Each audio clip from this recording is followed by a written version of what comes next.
news going on in the Greater Triangle area of North Carolina. This week we have some stories from Raleigh, Hillsborough, and up in Granville and Vance counties. So first up, we have a story in Raleigh. The Socialists are at it again, taking credit for getting a pro-life pregnancy resource center in Raleigh shut down. So this is the Gateway Women's Care that was previously operating on Hillsborough Street.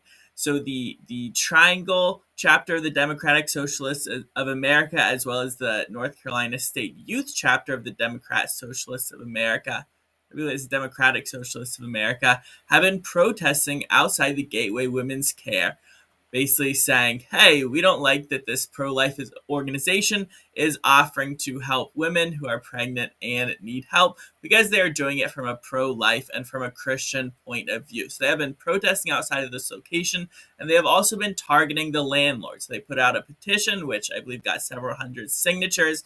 They also held up signs in their protests with the landlord's name on it. And they also, apparently some flyers were also distributed in the landlord's neighborhood, naming him as the landlord because he rented his property to this pro-life pregnancy resource center. So they have now taken credit for getting this center shut down, as they put it. They found some public records for permits indicating that Gateway Women's Care was no longer a tenant at the location as of March. So it's not really clear whether they completely shut down or whether they're moving to another location. But for the Socialists, this is a victory. This is them completing their objective of getting this pro-life organization to no longer be offering support to pregnant women. So the Socialists plan to go after 6 more crisis pregnancy centers in the area next.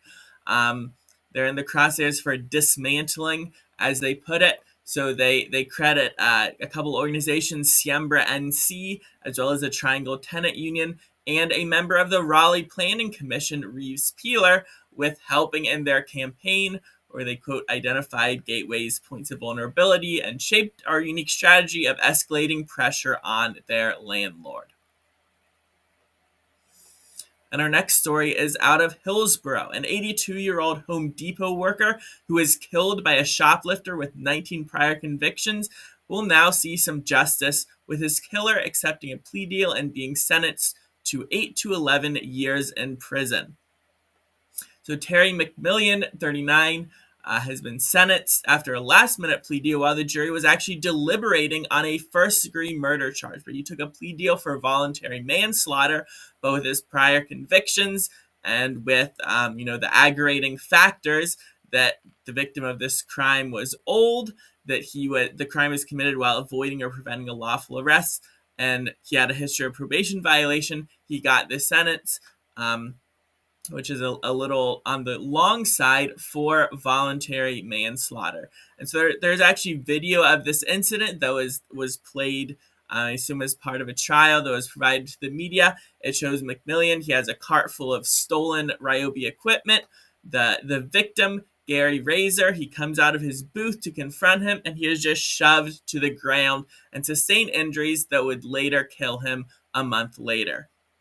So given that this was a murder committed while in the act of committing a felony, the robbery, he was charged with first-degree murder. Now, first-degree murder usually has some intent element that they say have to prove, but in the case of felony murder, that intent is lower as it is charged as first-degree murder because there is another felony going on at the time, which was in this case, larceny or robbery of the equipment.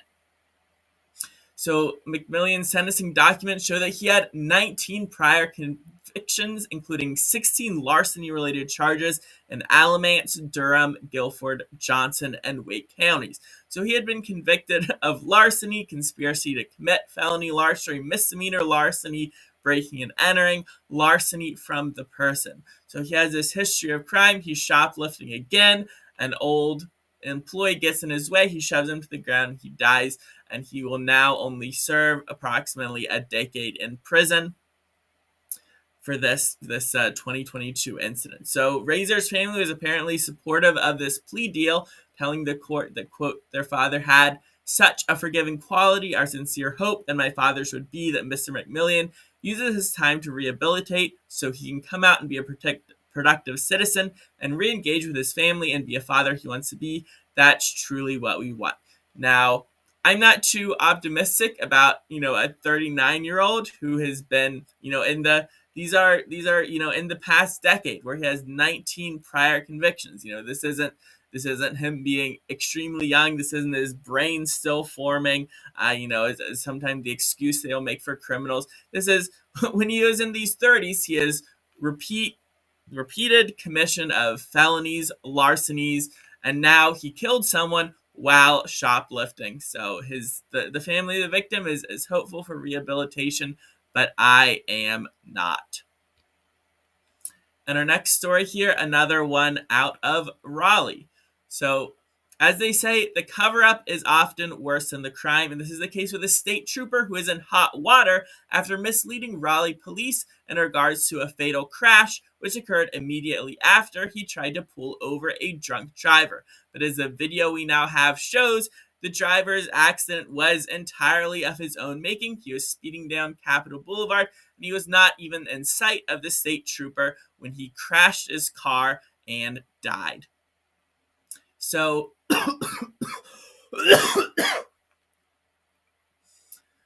we have North Carolina State Highway Patrol Trooper Garrett Macario. He was patrolling in Raleigh last year when he saw a car fly past him on Capitol, and he attempted to pull him over, but very shortly after he turned his lights on, he disengaged. He decided, hey, this car, he described it as flying by at 70 miles an hour in a 40-mile-an-hour zone. So he briefly tries to pull him over, and then he says, hey, this isn't safe. I guess this driver can just go do what he wants. So he turns off his lights, continues driving down the road, and he comes upon the wreckage and the smoke where the driver had crossed the median, crossed the entire, other opposite lanes of traffic, and crashed into the side of an overpass. So he calls his supervisor, lets him know what's going on. North Carolina State Highway Patrol Sergeant Matthew Morrison. And basically, how the conversation goes is, did you call in that you are pulling this individual over? No, I wasn't calling him in. I did not call him in, as I just flipped on my lights quickly and then flipped them off. And so Morrison basically says, you can hear the recording on the phone call, he recommends that the trooper not tell Raleigh police that he had attempted to pull him over. And that is where they got into hot water, because apparently he may have, after he told them that he didn't pull him over, apparently later he may have gone back and told them that he had tried to pull him over before the crash. And so he ended up being investigated by the Wake County DA, Lauren Freeman. They announced that no charges would be pressed, but these two officers are still under investigation by the North Carolina State Highway Patrol. Because once again, the cover-up is the issue here. He didn't crash into him. He didn't make the driver drive drunk with a blood alcohol level of 0.11. He didn't make him fly down Capitol, and he certainly did not make the driver cross the opposite lanes of traffic and crash into the overpass. Now, the driver's family is suing, and they're represented by Ben Crump, who has been known for inflaming racial tensions with some other high-profile cases. He is represented, including Trayvon Martin, Breonna Taylor, Michael Brown, and George Floyd. The fifth anniversary of George Floyd's death was yesterday, so we get to be reminded a little. Everyone probably has their own opinion on that already, so I won't say any more about that. And so for our big article of the week, you can find all these articles and the newsletter at thisweekinthetriangle.com. But our big article this week is about H-1B visas. So around the end of the year, with Trump coming into the presidency, there is some debate in the public sphere around H-1B visas. So are these visas really for to bring in the best of the best foreigners to fill needed vacancies in the American job market? Or are they undercutting American labor by hiring foreigners for a lower wage than would be paid to Americans? And so one of the subjects that I came to research while looking at the data was the use of H-1B visas to recruit teachers and other personnel for our local school systems here in the Triangle. So looking through some of the data over the past 5 years, the positions for teachers at some of our local school districts were listed with the lowest minimum salary, and all of the H-1B visa applications in the past 5 years in the Triangle, these teacher positions had some of the lowest minimum salaries offered, starting at $34,150. So that sort of made me a little curious. So I went through and I ended up talking to a member of the Granville County Board of Education, Danielle Hayes. She gave me some insight into how the Granville County School Board uses H-1B visas. So if we look at the data from that is supplied by the Department of Labor, Vance had the most H-1B applications over the past 5 years with 89. Granville has 73, Durham 44, Johnson 33, Chapel Hill Carborough had 8, Chatham had 5, Person had 3, Lee had 2, and Wake only had 1. Now, H-1B visas are not the only type of visas that school districts can use to recruit foreign teachers. There are also, I believe, J-2 visas. The difference is that although H-1B is a non-immigrant visa, meaning that you don't have a direct path to citizenship, you can apply for a green card at the end of your H-1B visa term. You get put on the waiting list to get a green card, whereas the sort of like the foreign exchange or cultural exchange visas, they require you to go back to your home country for a certain period of time after the visa application is over. So H-1B visas are much more likely to result in the recipient ending up staying in America and maybe having a green card, permanent residency, or a path to citizenship.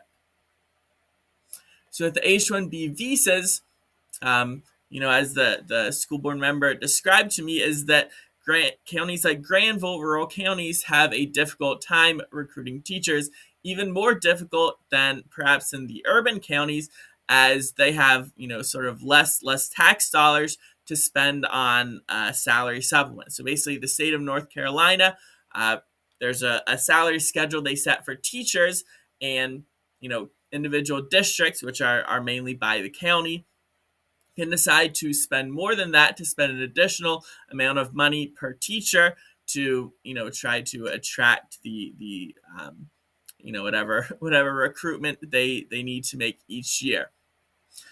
So in this case, Granville, so this is for the 2023-2024 school year. So Granville offered $5,916 as their supplement in addition to the state's portion of the salary, while their two bordering counties had some of the higher salary supplements in the state, with Wake offering $9,828 and Durham offering $8,361. So basically, when you have the places that are within commuting distance offering a higher salary, that is obviously going to be more difficult for you to compete. So that was one of the factors that Hayes told me about, as well as some prior personnel and issues with leadership that she was had some optimism that will be resolved. So looking at the North Carolina sort of report on all of the districts, Granville used to have one of the highest turnover rates, which has gotten better in the past couple years. So one interesting thing when looking into this is the number of H-1B visas that are issued each year is capped at 85,000. So it's 65,000 plus an additional 20,000 for applicants with master's degrees. But there's a little catch there because there's an exception to the cap, an exemption to the cap, an exemption which it appears that districts like Granville are making use of. So basically, the exemption is that if the organization has a memorandum of understanding with an institute of higher education, and that it, they are pursuing the employer is pursuing a goal like education, which obviously a school district falls under, then the H-1B says they apply for are exempt from the cap.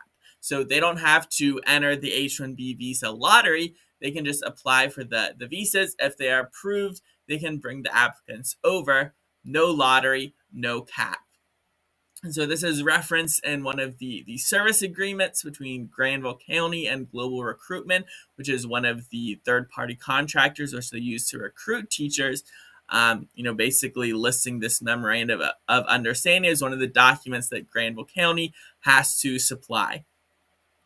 So in terms of how much this is costing them, it is, fairly expensive, at least, to my interpretation. So their contract with Global Recruitment is $22,500 per teacher recommended, with an additional $5,000 for the second year, presumably if the teacher makes it to a second year.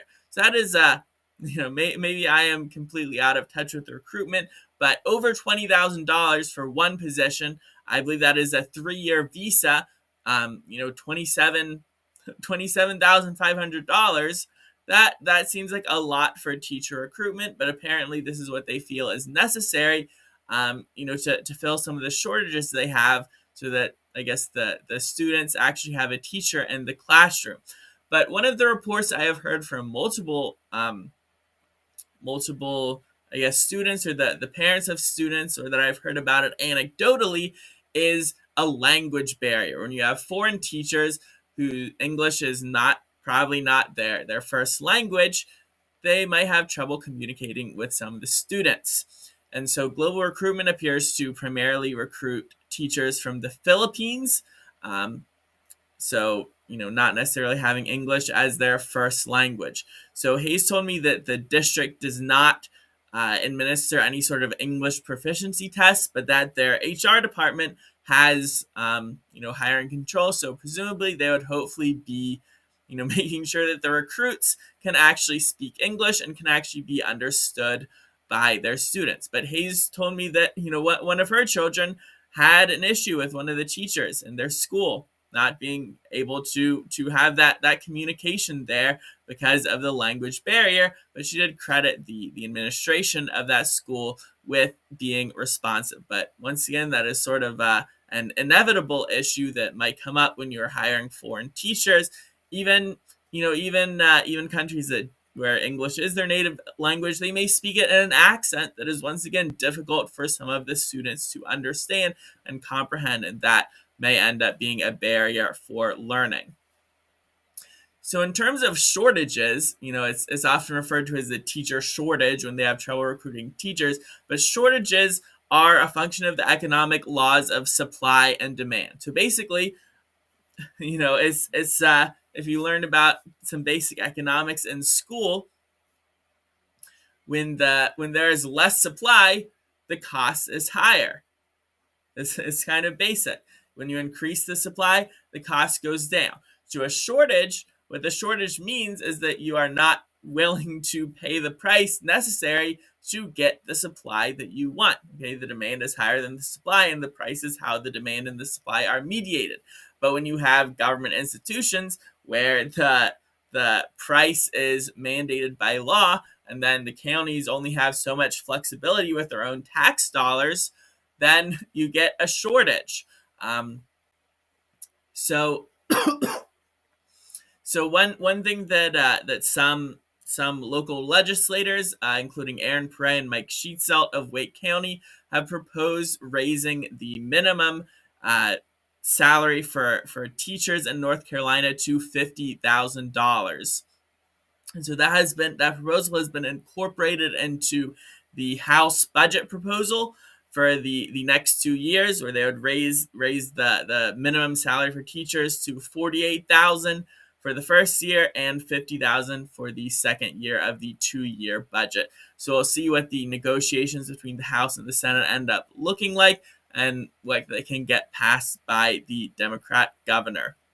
Because the 50,000 salary, $15,000 minimum teacher salary, several districts, including Harnett, Lee, and Granville, signed on to a letter to the legislators asking for this to be the minimum salary, and I believe this is supported by Wake County as well. So presumably, when you want there to be more supply, you increase the price, you increase the cost that you are willing to offer the teachers. There are obviously intangible aspects as well, whether teachers feel supported by their leadership, whether they feel safe, that can play into it as well. But fundamentally, cost is probably the factor that is the easiest to change if there is willingness from the state, and it looks like there is, at least from the House.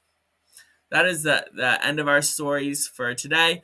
Once again, you can go to thisweekinthetriangle.com. Get all of this in your email inbox every week, where I cover local news like this. Thank you.